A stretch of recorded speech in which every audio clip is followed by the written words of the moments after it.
Hi guys, welcome to my channel. My name is Liz. I really appreciate you guys swinging by.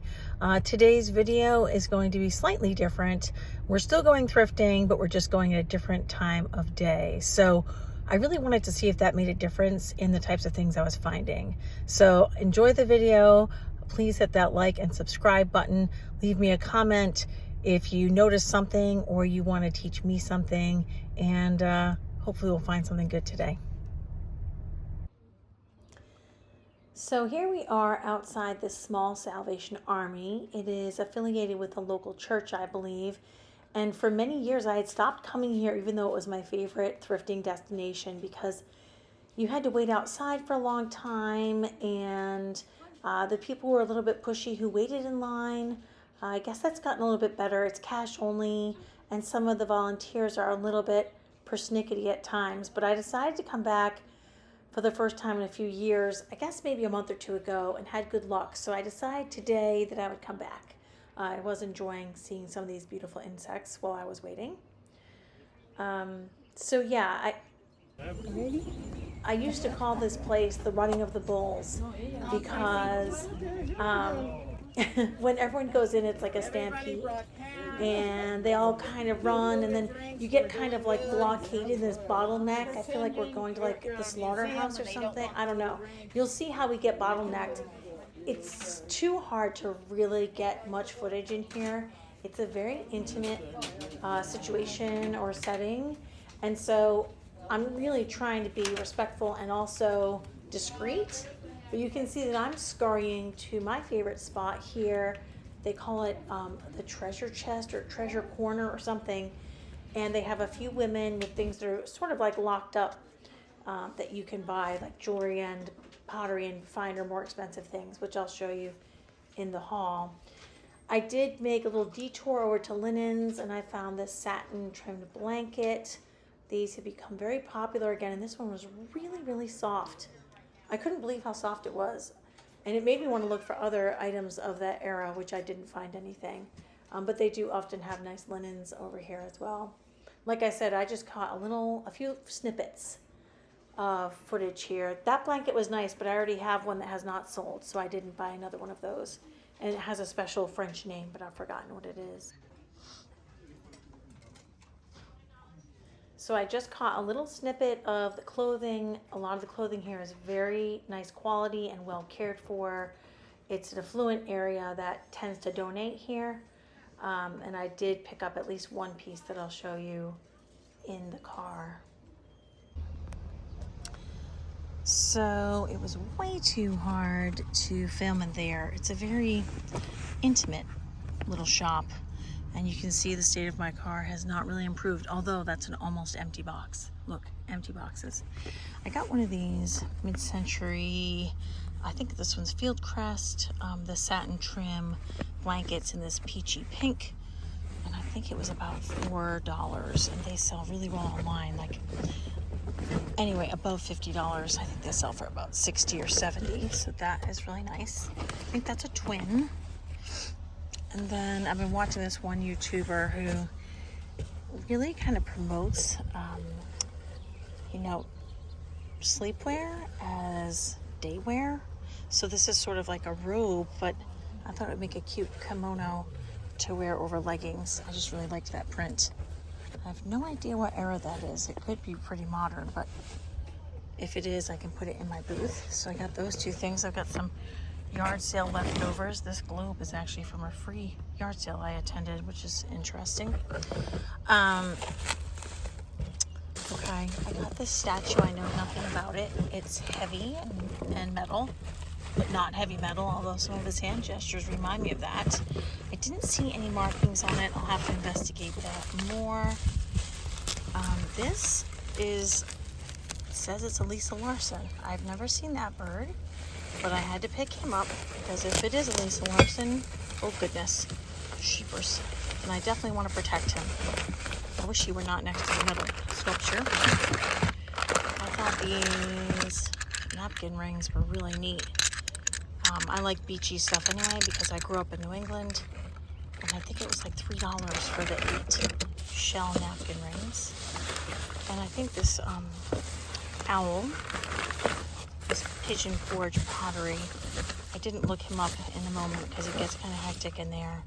But look at him. He's so amazing. He reminds me of Anderson Designs pottery, which I believe is in Maine. A family-run pottery. So that's what drew me to him. But he's Pigeon Forge. So I'll look him up. I'm going to repack this before I travel. Don't worry. And they have really cool jewelry at this shop. There's another earring in here that matches this. This 90s stuff is kind of back. And I just did think that this design was interesting. If you can see the open work metal. I don't see a signature on those earrings. This guy was a trip. This is a brooch, but he's made of wood. So I took a chance on him. It looks like he has applied leather ears. I recognize this piece because I have another brooch by the same artist in my Etsy shop, actually. Let's see if you can read that. Probably not. And I can't remember her name, but I want to say, well, you know what? It looks like a hiss, but it's not. I think it says Pete something, Wellington or something. Similar style. It looks like a real feather. This is a little tricky to do with one hand. I like these copper and brass. I guess that's a Sphinx, right? Earrings. I'm always drawn to mixed metals. I don't wear them, but I like to sell them. And then I think I got one, at least, oh, I got two more. I got these turquoise and onyx fetish bears. Native American things, especially these fetish, these animals, carved animals, do well online. And then these appear to be on bone. These are little hand-painted flowers. I believe these are bone cross sections. And the science teacher in me loves stuff like that, so I got those two. I spent a decent amount in there, but most of it was on those earrings and the Lisa Larson, if it is indeed a Lisa Larson. They're pretty good as far as their research goes. So it was a successful trip. I just couldn't film inside. So yeah, on to the next door. So now we are in a Goodwill store that used to be amazing.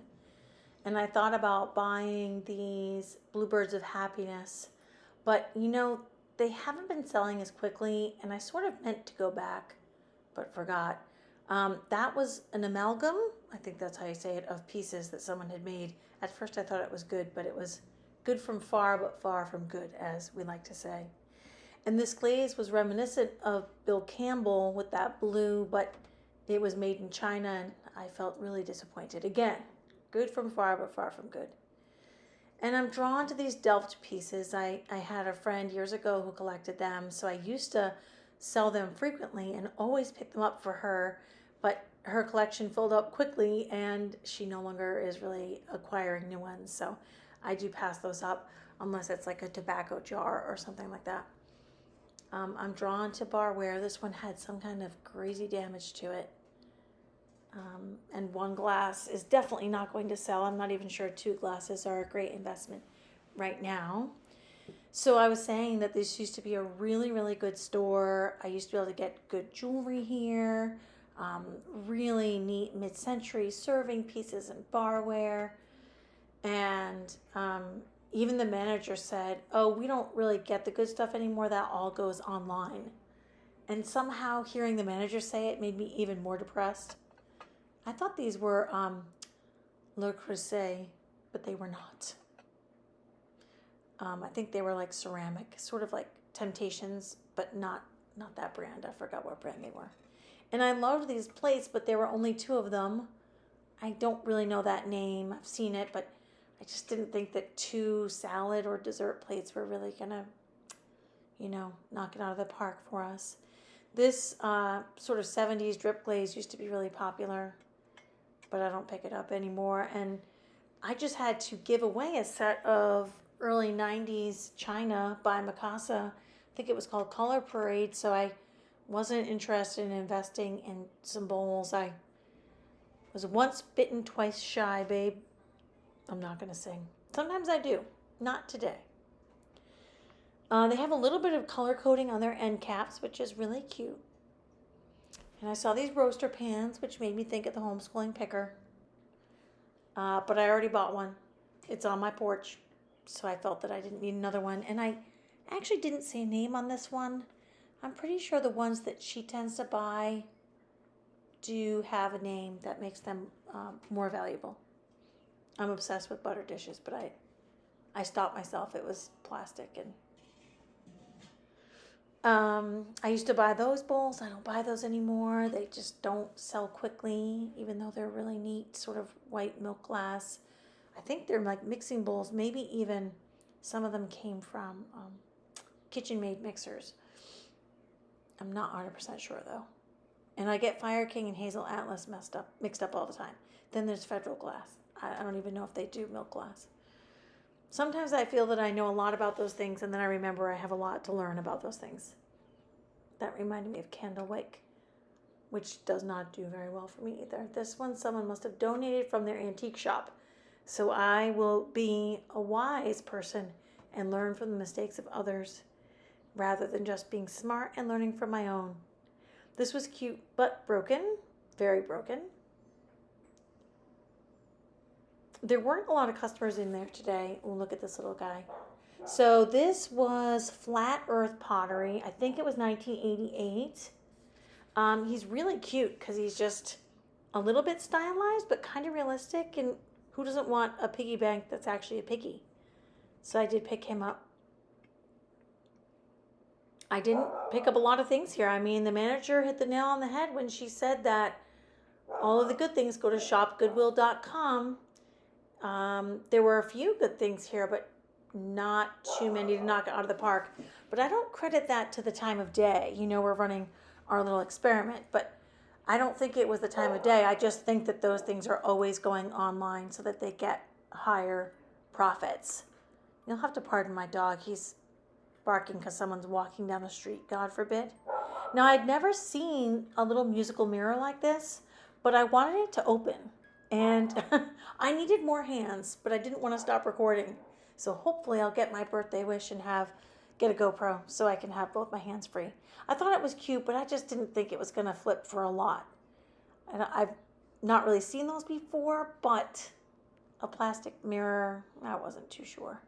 Maybe I made a mistake. Leave me a comment if you know that those are collectible or valuable. Maybe they are, and that's why I never see them. They're so rare. That little elephant reminded me of, I think, is it Jonathan Adler? But I think he was modern. And this was pretend quartz crystals that used to have a dragon wrapped around them. And I thought this was great, and then I turned it over, and I'm pretty sure that's Party Light. I mean, you know, talk about Lalique and Lalike. No. It was pretty though. And I loved this. I don't really do quirky items like this. Like, I don't really do whimsical type things in my own home. This is Blue Sky. I think I do turn it around so you can read it because it made me a little bit crazy trying to rotate it in my head. And I got this all the way to checkout and was just about to buy it and noticed there was damage that I had missed. Even though I touched the ears, the rabbit ears, the dog ears, the tails, it was on the edge of one of the dog's hats. So it did not come home with me. And I didn't buy that celery dish slash. So I wanted to do a little bit more of a detailed and clearer haul for you guys based on the 2 stores we went to today. Remember that we were sort of doing an experiment to see if shopping earlier in the day paid off more. I kind of think maybe it did.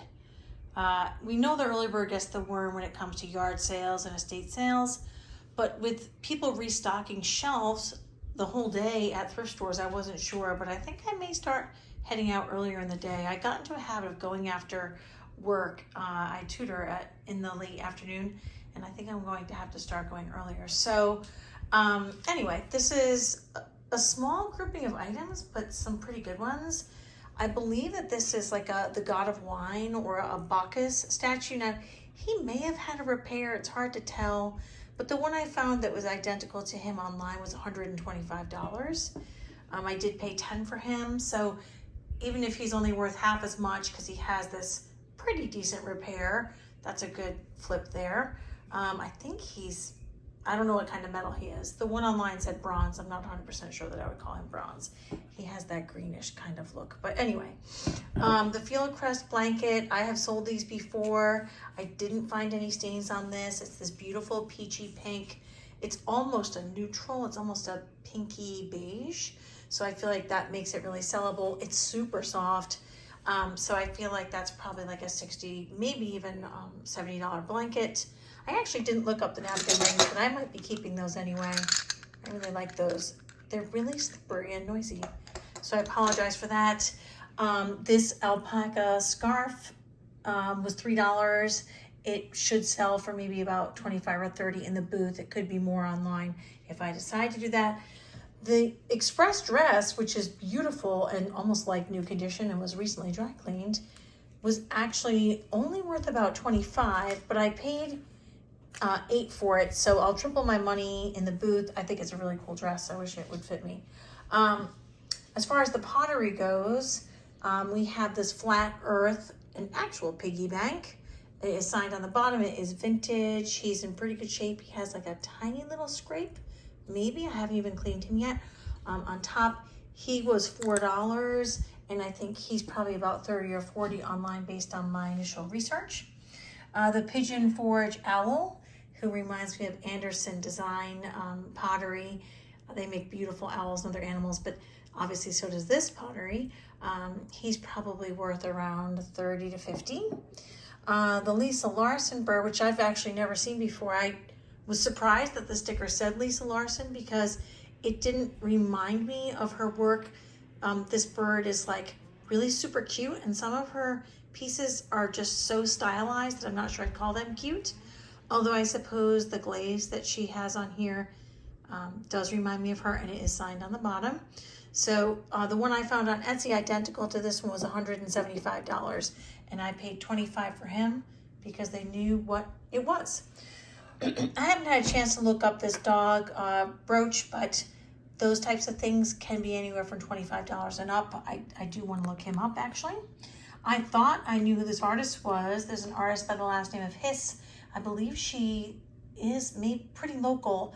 This, I think, says Peter Wellington or Pete Wellington, and I didn't look him up, but I would imagine online something like this, a handmade, hand-painted piece like that, because it's wood, would probably be worth anywhere from $30 up, and that was relatively inexpensive. It was in the costume jewelry section.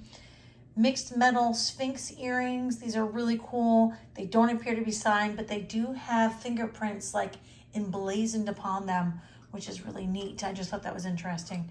But these will sell online. I'll probably price them around $45 just because they are mixed metals. They're nicely done. They have that kind of mid-century vibe going. These are silver forest earrings.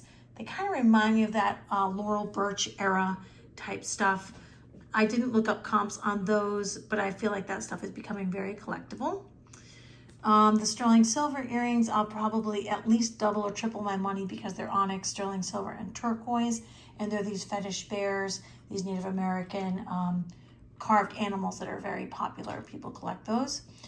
These are little art glass apple earrings, which I just thought were darling, maybe because I used to be a teacher. So sweet. And then I actually can't tell if these are little cross sections of wood or bone, but I have had bone earrings before, and they look like hand-painted bone, and there was something sort of, I don't know, there was like a dichotomy there, these beautiful little tiny flowers like painted on bone, just something about that. I think they're flowers, they're not mushrooms, right? Anyway, some good money to be had here. The Lisa Larson obviously is the standout, but the other pottery pieces are gonna do well, and the jewelry will do well, which is great. The blanket at $60 to $75, let's say online, not breakable, easy to pack, is another good find. So I was pretty happy with being the early bird today. I'll have to continue this experiment to see if I continue to find better stuff early in the day at thrift stores too. Well, that about wraps it up for us. I really appreciate you being here. I appreciate your likes, your subscriptions, your comments, and your support. It means a lot to me. I want to make sure that you guys have fun while you're here, but also make sure that you're having fun while you are out there shopping, while you're looking for treasures. Make sure you're paying yourself for your time, and make sure to never stop searching.